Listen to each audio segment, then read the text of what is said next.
महाभारत की एक अत्यंत प्रेरणादायक कथा है जिसमें भगवान श्री कृष्ण और द्रौपदी के बीच संवाद का वर्णन है। यह कथा हमें भक्ति, आस्था और सच्चे हृदय से की गई पूजा के महत्व को समझाती है। इस कथा में द्रौपदी को नंगे पैर मंदिर जाने और भगवान की पूजा करने के लिए प्रेरित किया गया था, जिससे उन्हें अश्वमेध यज्ञ के समान फल प्राप्त हुआ। इस कथा को विस्तृत रूप में प्रस्तुत करने के लिए हम इसके विभिन्न पहलुओं को क्रमबद्ध तरीके से समझेंगे। महाभारत के युद्ध के पश्चात पांडवों को अनेक प्रकार के संकटों का सामना करना पड़ा। यद्यपि उन्होंने कौरवों पर विजय प्राप्त की थी, फिर भी उनके जीवन में चुनौतियों का कम नहीं थी।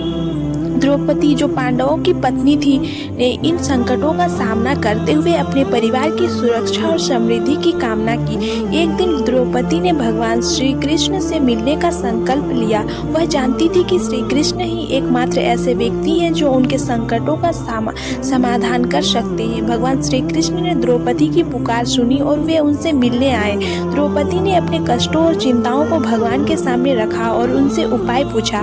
भगवान श्री कृष्ण ने द्रौपदी से कहा, हे द्रौपदी, तुम्हारी आस्था और भक्ति अत्यंत प्रभावशाली है। तुम्हारे सच्चे हृदय और भक्ति के कारण ही तुम्हें अश्वमेध यज्ञ के समान फल प्राप्त हो सकता है। तुम्हें नंगे पैर एक पवित्र मंदिर जाकर भगवान की पूजा करनी होगी, जिससे तुम्हारे सभी कष्ट दूर होंगे और तुम्हारे परिवार को सुख और शांति प्राप्ति होगी।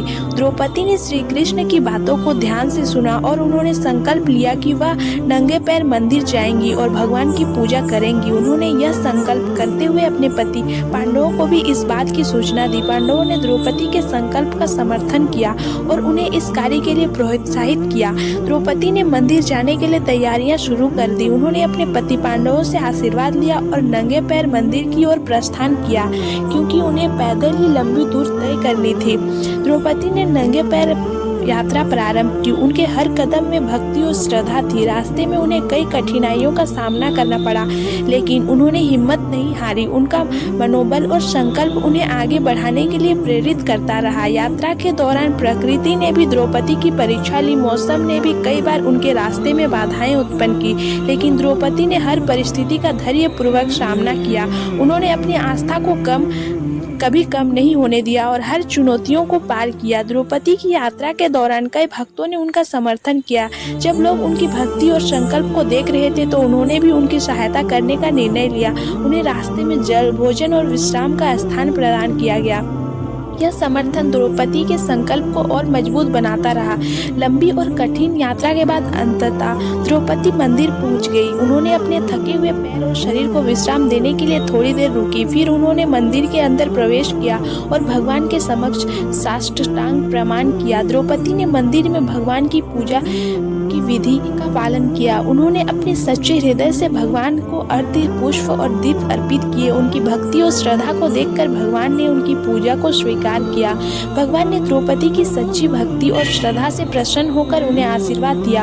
उन्होंने कहा, हे द्रौपदी, तुम्हारी पूजा और संकल्प ने मुझे अत्यंत प्रसन्न किया है। तुम्हें अश्वमेध यज्ञ के समान फल प्राप्त होगा। तुम्हारे परिवार को सुख और शांति प्राप्ति होगी। भगवान के आशीर्वाद के बाद द्रौपदी ने अपने परिवार के साथ सुख और शांति से जीवन व्यतीत किया।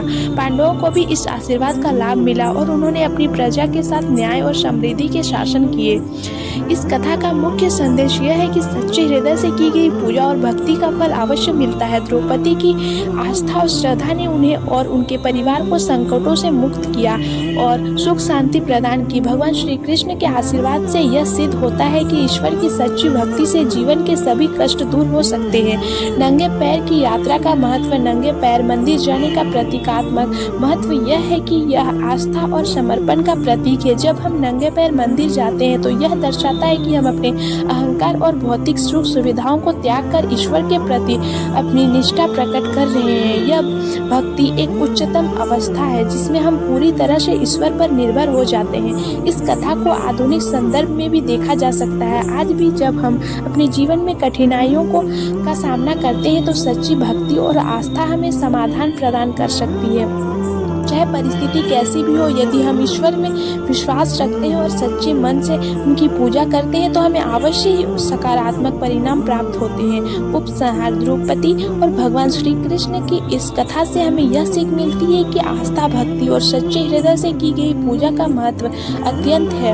इस कथा का विस्तार हमें यह समझने में मदद करता है कि कैसे नंगे पैर मंदिर जाकर भगवान की पूजा करने से हमें अश्वमेध यज्ञ के समान फल प्राप्त हो सकता है। यह कथा हमें प्रेरित करती है कि हम अपने जीवन में भी सच्ची भक्ति और आस्था को अपनाएं और ईश्वर के प्रति समर्पण भाव रखें।